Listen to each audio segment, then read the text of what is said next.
The Bugle, audio newspaper for a visual world. Hello, Buglers, and welcome to issue 4302 of The Bugle, the audio newspaper that has been holding up the mirror to this visual world since 2007, albeit holding it up at such an angle that all you can see in it is the sport on the telly. I'm Andy Zaltzman, and we are recording on Friday the 3rd of May 2024. Just 8 months to go until the halfway point of what has been thus far a disappointing decade for the remaining fans of planet Earth and the human race. But still time to pull it back and to try and jolt this decade back towards some vague sense of trying to be a little bit less shit as it hits middle age. No judgment, I've all been there. I'm joined by two people who have experienced every single day of the decade so far, and are thus uniquely qualified to pass their judgment on the most recent few days of it. Plus, someone who's only recently joined the decade, also joining us on the call. From Australia, Alice Fraser, plus Alice Fraser's latest baby. And from London, Alastair Barrie. Hello to all three of you. Hello. Hello, yes. Sorry, I forgot my baby. That's an entirely different podcast. So we are recording on the 3rd of May 2024, which is World Stop Believing All the Shit You Read on the Internet Day, also World Keep Things in F***ing Perspective Day, and World Calmly Inform Yourself About All Sides of an Issue or Argument before spouting off about it online. Sadly, all of those days have been cancelled once again. On the 4th of May, in 1626, the Dutch explorer Peter Minuit arrived on what is now Manhattan Island. And soon as the legend goes, he purchased the city of New York at the knockdown price of around $24 on a box of junk, setting in train a chain of real estate chicanery and trickstery that pretty much leads in a direct cause and effect line to Donald Trump sitting in a courtroom barking at the moon as we speak. The name of the city, of course, comes from the noise Minuit made when told the asking price, yoik, which is the Dutch version of yikes. Minuit unable to control his excitement of picking up such an absolute bargain. Sorry, Later, I may have to leave the podcast now. That's tickled a funny bone I didn't know I had. of course, it was later anglicised to York when God rightly gave the city to Britain. Rumour is that, but it's come back, everything comes back round. A rumour is that Minuit knocked the price down even further during negotiations due to traffic noise, the price of coffee, and the fact that he wasn't allowed to build a casino in Central Park. Whilst, of course, what happened in 1626 is shrouded in the incompletions and fugs of history. What I'm telling you now is probably just as true as the average of all news emanating from New York today. On the 6th of May, in 1527, just, 497 short years ago, Rome was sacked again. It was sacked quite a lot, Rome, and when you can't sack me, I'm fired. Sorry, well, exactly. I'm on fire. It was also fired, certainly during Nero's time and presumably other times as well. Why was Rome sacked? Well, apparently the then 2,208-year-old city had started turning up late in the mornings, not completing stuff in time, and falling well short of its KPIs and successive quarterly reviews. There was also some talk about it containing an excessive number of paintings of naked willies on its ceilings that the bosses weren't happy with at the time, so it had to go. And when you get sacked that often, Rome, maybe the problem is you, not the job. It, of course, then went freelance. And it's actually probably happier now just tootling along as an antiques museum and visitor centre rather than doing its old high-stress jobs of running an empire or a religion. Anyway, many scholars consider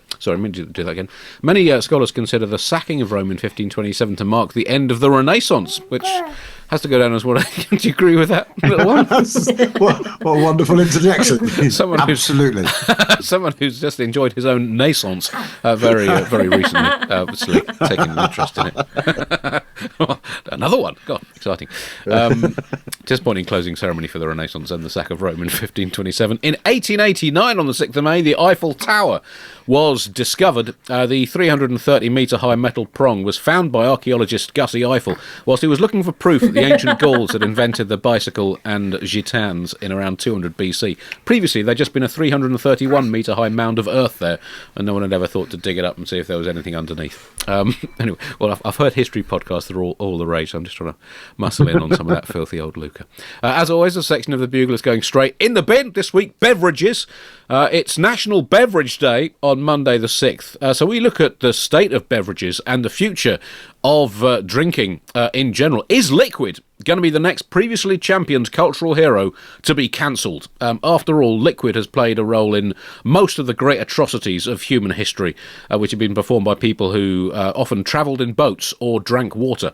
Also, we look at why young people are turning against drinking anything. They associate drinking liquid with their parents' generation, especially the post-war boomer generation, and are now rejecting it out of hand. They prefer to spend time on Instagram and could become the first entirely desiccated generation since ancient Egyptian times. Again, amazing how everything comes back in cycles. Also, with tea and coffee facing an uncertain future due to global warming and Elon Musk wanting to replace all plants with garden gnomes within 10 years, could we soon be drinking an infusion made of unwanted cushions, obsolete mobile phones and locust plasma?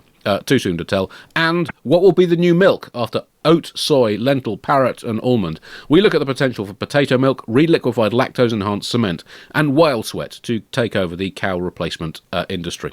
All that in the bin.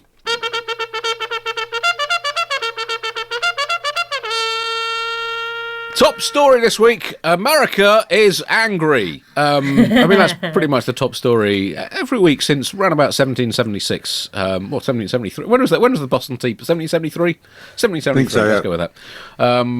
As discussed at various points on the Bugle. But it's particularly angry this week. There have been student rebellions against American Middle East policy, which currently stands, and I haven't checked this in the last 3 minutes, the current official American government Middle East policy is asking Benjamin Netanyahu quite nicely not to use the weapons they're still sending him. So you can see it's a bit of a complex situation. The police got involved and unusually did not apply the usual delicate light touch sensitivity, tension diffusing, even-handedness and aggravation avoidance that the American police are so globally renowned for. It's more than 2,000 people have been arrested. I mean, that's out of almost 20 million students in the USA, so that's still quite a lot to go before the police have arrested all the students and potential troublemakers. Joe Biden has defended the right to protest, but not the right to cause chaos, which I think is the opposite of what his presidential election opponent believes. So, as a result, well, America is in a state of some, I don't know, ferment? Is that the right term, Alice, you say? Yes, sufficient ferment that it's forming a new and fashionable kombucha. Police are doing what newscasters call cracking down on protesters at American colleges. They call them college campuses. To translate for non-US listeners, we call colleges universities, and police crackdowns hitting people. Because it's in America, everyone's either wrong or annoying, particularly that thing that they do where they stand in front of each other in a protest situation, shouting directly into one another's mouths like the love song at the end of an opera, trying to provoke the other party into punching them so that they get to do a lawsuit. They're like, you know that thing where they're like hustling at each other like netball players trying to do everything short of a foul, trying to slap the moral high ground out of the other person's hands. A lot of people are characterising these protests as proof that the youth are all right, standing up for what they believe in and putting themselves on the line for their belief in a better world, much like the hippies did, protesting against the Vietnam War, and how their belief that the activated youth was a precursor to a morally better generation than the one before. And I think we can all look at how the baby boomer generation turned out after their youth of protests and think, shit. I mean, it is clearly a delicate balance, Alastair. The right to protest, legitimate expressions of support for the various different arguments in this infinitely complex situation in the Middle East. But it does raise a problem. How does protest cope with complexity and nuance? Because without using banners that are 250,000 words long, containing a doctorate level of exploration of the infinitely difficult history and politics of the Middle East, it's kind of hard to really, express what needs to be expressed about this situation. Well, it's that kind of template for so many sort of similar comedy routines about imagine a strike on this, what do we want? A global rearrangement of da-da-da-da-da, when do we want it? At some as yet unspecified point, fill in your own blanks, really. What slightly irritates me more than anything else is the big news story at the moment is protests in American universities, as opposed to an absolutely horrific bloodbath in Gaza.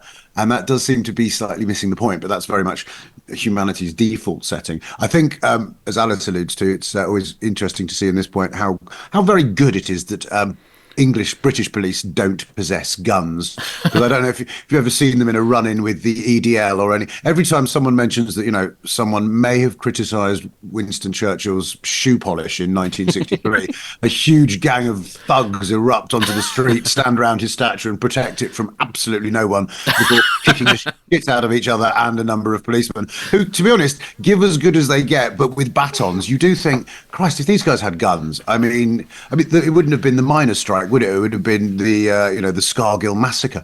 And so the only thing that's actually united anyone, if you saw that tweet, was students on either side shouting "F you, Biden" together, which was the one time you could see them on their faces, almost the relief of going, yeah, something we all agree with, which is "F you, Biden." And what do we get then? Trump. So we're back to square one. Well, I mean, but is this the only way now that politics can bring people together in an age that is now so polarised that basically everyone hates everything? So we have these little moments of unity where they all shout "F Joe Biden," but then that's going to then disintegrate as they argue over exactly the correct reason that Joe Biden should go F himself. And America, can America prove truly that it is once again the coherent nation it never actually was by having crowds shout "F Joe Biden" and "F Donald Trump" at the same time at each other? Literally Maybe no one turning up to the next election whatsoever as a protest vote.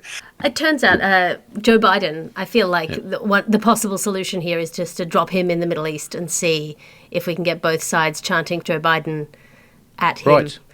Might be a first step towards peace. It turns out that by presenting himself as an almost completely middle-of-the-road, hail fellow, well-met, benevolent grandpa who likes ice cream, he's managed to infuriate people on all 6 sides of politics, which is an achievement, Right. Only 6? I'd say there's hundreds more sides of politics now. Didn't they discover a Roman dodecahedron last week in some archaeological dig, which probably explains why it was sacked? Just to go back to the difficulty of expressing everything that needs to be expressed in a placard or a chant. Like I said, 250,000 words, I reckon, minimum, to explore anything legitimate about the whole Middle East situation. Now, that would be a 35-hour chant, and that's without that's just one rather than it being a call and repeat, which obviously would take it up to the 70-hour mark. For a decently legible banner or placard, I reckon you can have a maximum of 5 letters per metre, going in an average of 6 letters per word. Possibly longer if it gets into real sort of academic level exploration, and allowing for space between letters plus punctuation. I reckon that would require a banner that is around 340 kilometres or 210 miles long, with letters around 30 centimetres or a foot high, plus a bit of spacing between lines for legibility, breaking into columns with some white space to make it easier on the eye. That would be a rectangular placard that I think would be 280 metres high by 600 metres wide, and that's without footnotes, graphs, maps, diagrams, timelines, statistical appendices, or a comprehensive bibliography. So that kind of shows, how difficult it is and why these protests create such hostility between the sides. Well, I almost sense you're mocking the idea, Andy, whereas I think what you're failing to appreciate, that creating a placard of that magnificence would be the kind of communal effort that could really bring people together in a way that almost nothing else could. Yes. Yes. Anyway, if you do have any solutions for the Middle East situation, do please send them in. I feel like Joe Biden's next move is to infuriate even more people by misgendering J.K. Rowling, thereby angering all sides at once. Well, I've said this many times before. I can't remember if I said this on the Bugle, but we do need a unifying nemesis to bring the world together. In the past, I have suggested this should be the New Zealand national cricket team, because no one hates the New Zealand. They're a very popular team. They all seem perfectly nice, but their captain Kane Williamson has never explicitly condemned Joseph Stalin for the atrocities he committed as leader of the Soviet Union. So maybe the world can come together. He wouldn't mind. He seems a very likeable, equanimitous kind of guy. I'm sure he would accept for the greater good of humanity. Maybe he could be deployed to the Middle East, and his perfectly technically correct batting. I think would just soothe the general situation. If they just basically set up a cricket net somewhere in the Middle East with Kane Williamson batting against a bowling machine, and I can't see how everything wouldn't be fixed. I think you could enlarge that. I think it's a wonderful plan. I think you possibly enlarge it to generally just sending New Zealanders out across the world. It doesn't just have to be Kane Williamson with his textbook structural batting. I think you could look a nation that grew up in a land with absolutely no natural predators and developed a sort of slightly benign but delightful kind of persona in comparison to their nearest neighbours who grew up with every single predator on the planet attempting to murder them, means that Kiwis just send Kiwis out across the world and just go. And I think, just turning up in the middle of Gaza to a crowd chanting "F you, Joe Biden" at a white-haired man eating ice cream, and just say, "No, man, we take a few overs with you." I think that does also explain why New Zealand got so good at rugby, that it found an activity that gave it the sense of there being predators out there to make them more exciting. Things hunting them down and threatening physical violence. So let's move on now to other news in America, and the latest from the trial of Donald Trump, the former and potentially future president, words that stick in the craw of humanity as much as they did when we first uttered them as the Bugle came back in October 2016, just weeks before he was elected for the first time. He was fined $9,000 this week by the judge and warned he could be jailed for a month if he continues breaching court orders and attacking witnesses in his case. I mean, I'm not sure a month. I think he'd probably want a little bit more than that. I mean, I think if he can do the whole election campaign from jail, I think he will consider that to give him a better chance of winning in November. He's also, during the case, he's fallen asleep. He's allegedly emitted nasally disharmonious gaseous exflagrations. I mean, there's the kind of footage of him seemingly dozing off. I read one expert saying it's possible that he could have been meditating.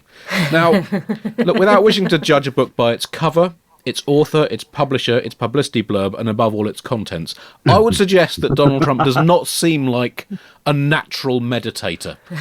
Someone who turns to meditation to give him spiritual calm. I don't think that's his MO. Alice, obviously you've lived in New York. You've been a lawyer. Obviously, this is just all your dream news stories come together as one, is it not?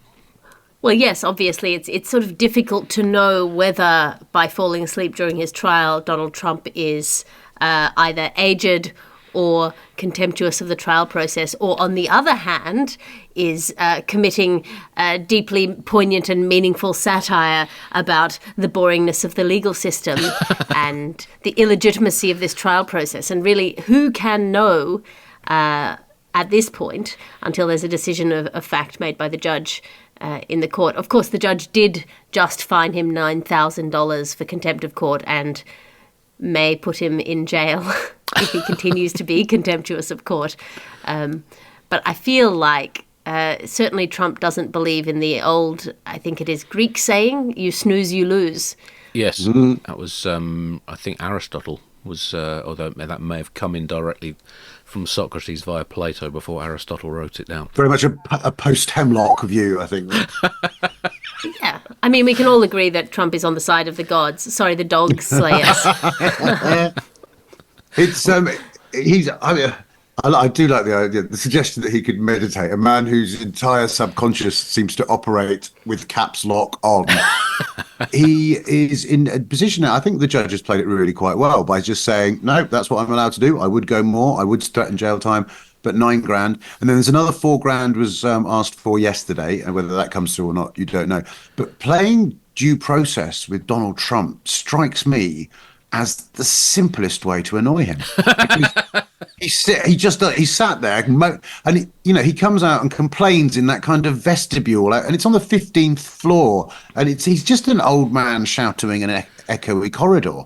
And it really kind of strips away layers of orange foundation to show you who he is. We will have full exclusive coverage of the old men shouting in an echoey corridor at each other over the next few months as we head towards the election. But who are going to be the running mates? Well, one potential running mate for Donald Trump as vice presidential candidate, Kristi Noem, this week has been defending herself against accusations that she killed a young dog and a goat. Accusations levelled at her by herself in a book. She's claimed the news reports are fake news, which, given that it was directly quoting her own book, is an impressive leap of bullshit, even by a Trumpian standards. I'm going to leave aside the fact that the dog was called Cricket.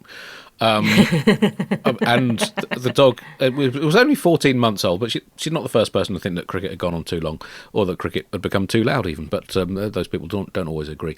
But the question is, will this damage her, or is Trump's supporter base going to be unsatisfied with a running mate who has only killed a dog and a goat on just one day of gratuitous animal slaying? Is that enough to endear herself to the core Republican support? I'm not sure it is. Well, she did respond to the scandal about the killing of the dog and the goat by mentioning that she had also just killed 3 horses. 3 horses who were family friends who had brought up her daughters. So I think you're absolutely right, Alice. She's used the tales of animal slaughter in her book to prove that she's got what it takes to make it in the cutthroat goat shoot world of politics, and that she's willing to do anything from puppy put downs to horse murder if it'll help her political ambitions. I feel like the next move for Kristi Noem is to shoot 2 of any animals and call it Noem's Ark. Right, I think we all need to take a little break at this point. I'll just let that sit there. Well done. UK election news now, and, well, we've been going to the polls this week for local elections. Voting was yesterday. As we record, the results are, some of them have come through, some of them still to come through. The mayoral elections in various cities have not yet been announced. The ruling party, if that's the right word, which it isn't, the sort of ruling Conservative Party, have had a better than deserved result at these elections, with more than 0% of the electorate voting for them for reasons that remain unclear. The results, as I said, not yet complete, but it looks like the Conservatives have somehow and some way clung on to almost half of their local council seats. Now, this is being presented as a disaster for the Conservatives, losing over half of their seats. I would say it's a fucking miracle that they've got any. So rather than the absolutely no fucking whatever seats that they seem to be aiming for, given the unceasing shitstorm of anti-competence and national crumbling they've been excreting onto this country for years. Nonetheless, not looking too rosy for interim Prime Minister Rishi Sunak, or as he's now known, Rishi Soon, my pretty. Soon it will all be over. Weird nickname, but whatever works. There are rumours that Tory MPs could be contemplating ditching Sunak before the general election they are sadly legally obliged to call within the next 9 months, perhaps thinking they might find another leader who can lead them to an even heavier electoral defeat than Sunak is taking it to at the moment, just to prove how the system they've been running for almost a decade and a half is so stacked against them. Sunak, the person who we should remind ourselves constantly, began his tenure by losing to Liz Truss. Yes, so it's tough for Sunak at the moment. Alistair, you are our floundering Prime Minister correspondent on the Bugle. Exactly what level of flounder would you say is that? Well, I'd say as the floundering Prime Minister spokesman, it's been a busy few years, as Alice has just alluded to. My local elections, obviously Alice is coming in from Australia, so I'm sure you're probably on the edge of your seat. My local election, there was only one seat was up for the local police commissioner in the Hertfordshire area, and as yet, still unknown. But I think the local election is always funny because the kind of the way it's every single pundit on every side, you can just predict exactly what they're going to say. The incumbent is always going to say it's midterm and it's very difficult. Labour's going to say that any win is a joy, even if it's only crawling over the line. As you say, the idea that anyone could vote Conservative at this point in their administrative capabilities is utterly beyond me. He's going to wait to the last possible minute. The last possible minute, like most things, may not be in his hands anymore, because I suspect if there is a leadership challenge, he'll just say, sod it, and go to the country. But whenever he goes to the country, I think the country is going to go to him and go, goodbye, Rishi. Yes, well, there was a parliamentary by-election in Blackpool South, and the Conservatives put the bye into the by-election by losing massively. They won the seat in the 2019 general election with around about. Let me go. They won the seat in the 2019 general election with a majority of almost 4,000. And over 15,000 votes.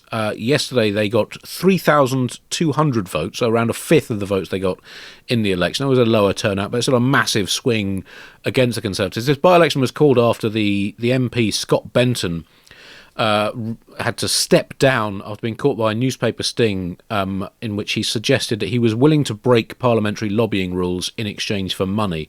Now, I'm just not sure in this day and age that should be a resignation offence. To me, those are the kind of skills that Brexit Britain needs in top-level politics. To get these elusive trade deals with the world, we need to be willing and able to do absolutely fucking anything. We need morals left in the bin where they belong. Line them all up with a couple of goats and see what they do.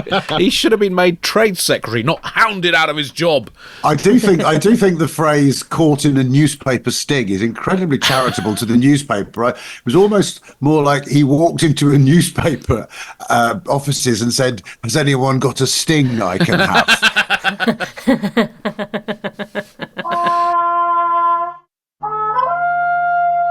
Yesterday, Boris Johnson turned up to vote at his polling station and failed to bring photo ID. Now, I know in a lot of countries you probably have to bring photo ID for years, but it's a new law in Britain that was brought in by Boris Johnson's government when he was Prime Minister. We started having to bring photo ID. It was a law foisted on the country, passed by a democratically elected government, delete according to preference. Actually, don't delete. They're both equally true and valid.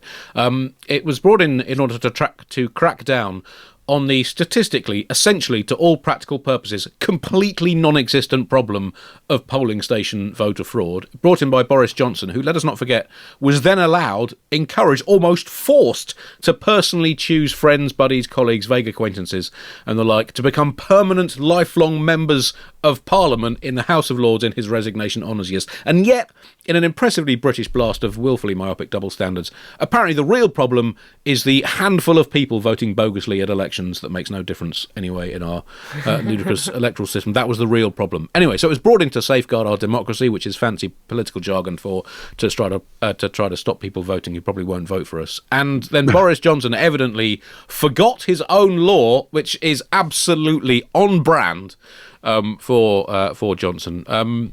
So anyway, it's this was one of these classic stories that in itself didn't really mean very much. Like I say, this law sort of makes a bit of sense, but compared with the previous system of pointing at a random name on a printed list saying, "That's me, where's my pencil?" But it does. It's a law that does sort of work more against. I mean, people say it's brought in to stop sort of young people voting who are less likely to have ID. I think it's also quite likely to stop older people voting.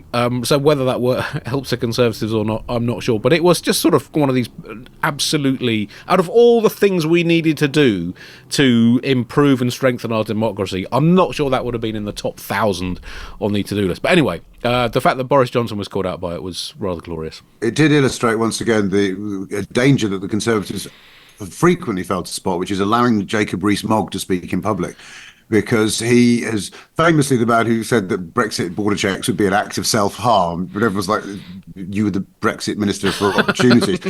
Then literally sort of stood up and said, well, I mean, the voter ID scheme was a plan to gerrymander votes for our side, which clearly hasn't worked. And you can see someone in the background going, shut the up, Jacob. And I mean, it has backfired. It's a ludicrous law on so many levels, and it would actually, I think, be a really good one to get rid of immediately as a complete, simple, open goal. There we are, back to democracy.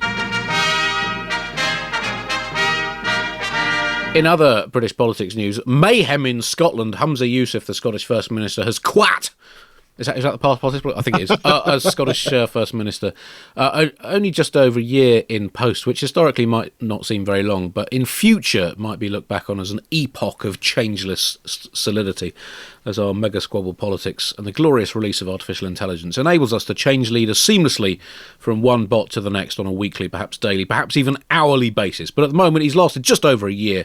It's one of those news stories where if you miss the beginning, it's sort of hard to understand. The SNP has been struggling for a while. Nicola Sturgeon left office somewhat abruptly just over a year ago. Always hard for anyone to follow such a long-standing and prominent leader. Issues involving her husband and party funds have caused problems for the SNP, a general sense that there's no immediate thirst for another independence referendum, which causes the SNP's defining purpose. They've been in power for a long time. Things were starting to mount up. Oh, he's resigned! That's essentially what happened. He ended the SNP's power-sharing agreement with the Green Party. And I saw that headline, and then, I was busy with a mixture of work and researching cricket stats for a book that I will hopefully release in the not too distant future, and watching the snooker. And then all of a sudden he'd resigned. So such is politics now. It all seemed to move rather quickly, Alistair. Also, it did. I should say that we don't. Although none of us here is Scottish, I did specifically choose. Are you actually? So I was going to say, the name Alice Fraser, Alastair Barrie.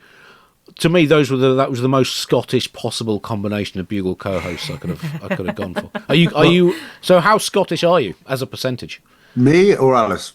Well, you go first, Alistair. Well, my mother is Scottish, although you wouldn't know to speak to her. My grandparents were both from Glasgow. My full name actually is Alastair Barrie, is my middle name. My surname is McNeil because when I left drama school, there was already an Alastair McNeil working with huge success, as you can tell from his immediately recognisable name that I wasn't allowed. Yeah. So I know I'm half Scottish, but obviously with a voice like this, you have to be slightly circumspect about addressing that in Glasgow or Edinburgh.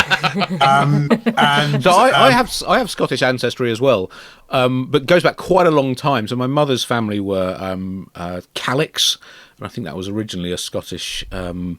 But the story, and it's slightly murky in our family history, was that a distant antecedent was executed for sheep rustling. And of course, you were originally Zaltzman, but now obviously the family fled south. But Alice Fraser is about as Scottish a name as you could hope for, isn't it?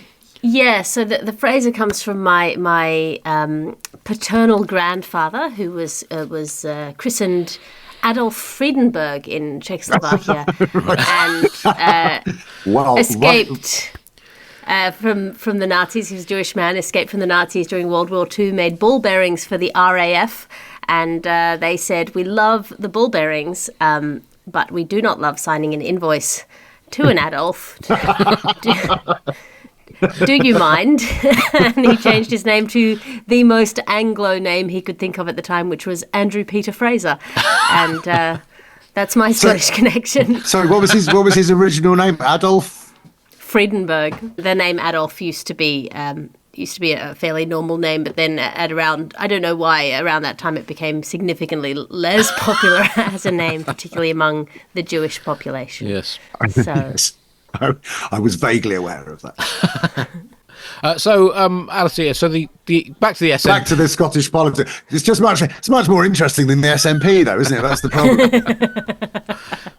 Well, if you trust the word of the taxi driver who drove me to the train station when I was in the Highlands a couple of years ago after the Edinburgh Fringe, the reason that the Scottish independence vote did not go through was because of Netflix delaying the release of Diana Gabaldon's romantic history tale, Outlander, in Scotland until it was too late, because it would, if it had been released before the vote, would have inflamed too much national pride. Well, that's a beautiful combination of kind of like the idiocy you would expect from a cab driver's opinion, combined with a really left field take on where it actually came from.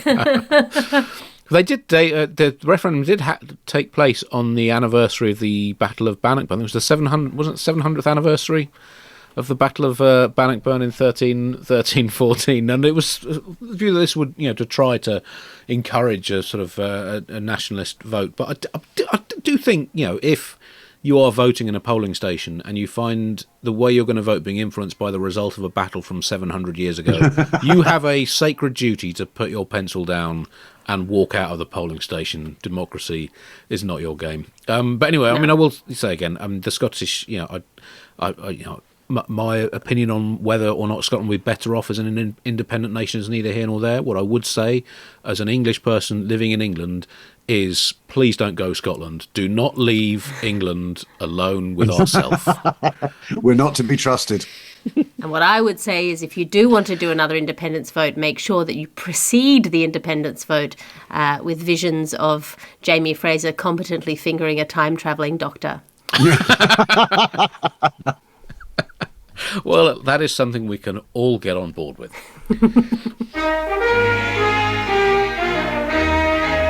And finally, on the Bugle this week, our dystopian future is already here news now, which that seems to be a section that comes back increasingly often on the Bugle. And while this is particularly relevant to us as part of the podcast artistic medium, that a man has managed to interview an AI version of himself.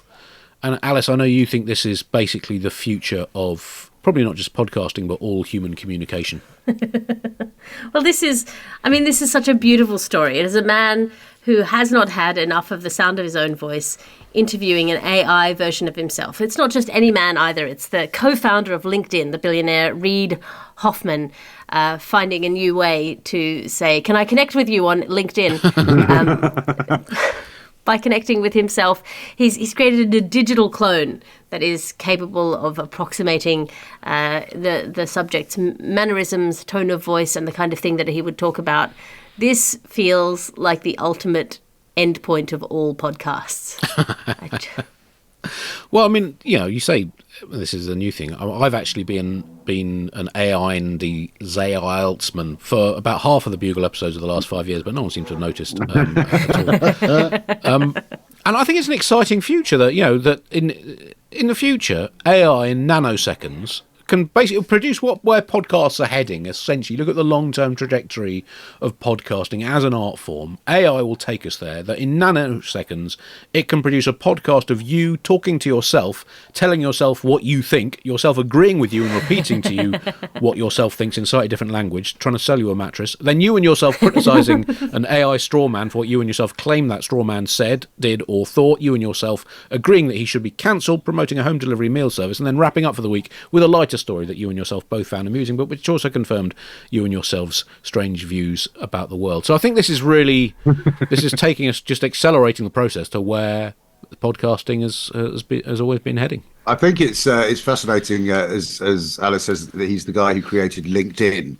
And I do wonder if he actually accepted his own request to connect first, because we've all sat around, we've all got LinkedIn and then gone, should I? Oh, and then you look and you've got 700 notifications because you've never bothered checking it. To the extent that even if I was asked to connect by myself, I'd still go, who is that bloke? And check his history and whether we really had friends in common. And then I actually watched the video, and it's quite unsettling. He is, I would say, someone you would not be surprised to know had a background in internet and computer sort of technology in a slightly nerdy fashion. And I started to watch the AI guy version, and I was like, this is creepy. It's just sort of not quite right.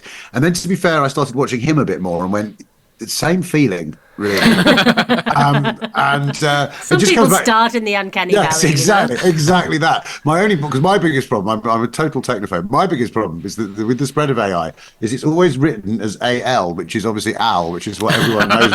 And I'm getting thoroughly sick of being blamed for absolutely f***ing everything. That brings to the end of this week's Bugle. Thank you very much, as always, for listening. There are still, I think, a handful of tickets available for the Bugle live shows in London early in June at the Leicester Square Theatre. I will be announcing the dates for my stand-up tour round about the end of May, when everything is confirmed, and there's quite a lot of dates. So, yeah, come along. I need all of you to come to all of them. All of them. But anyway, listen to this space for more details. Alistair, anything to plug?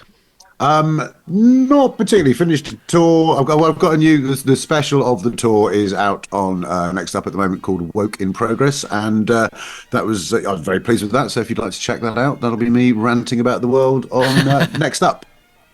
Alice? I am doing a writer's retreat in Switzerland in September of this year. If you would like to come, you have to sign up at patreon.com/Alice Fraser. I'm doing an intensive writer's retreat there. Also, I've got a book for sale at unbound.com. It's called The Dancy Lagarde Reader. Just write in Alice Fraser. My grandfather went to all the trouble of having an easy-to-spell name, so type in Alice Fraser. Also, I host a podcast called The Gargle, which is the glossy magazine to this podcast's audio newspaper, so please tune in to that. Yes, so if you've had enough of the relentlessly serious broadsheet stylings of the Bugle, do listen to the Gargle instead, or as well. Next week we will have a glorious world exclusive sub episode for you, and then we'll be back with a full Bugle in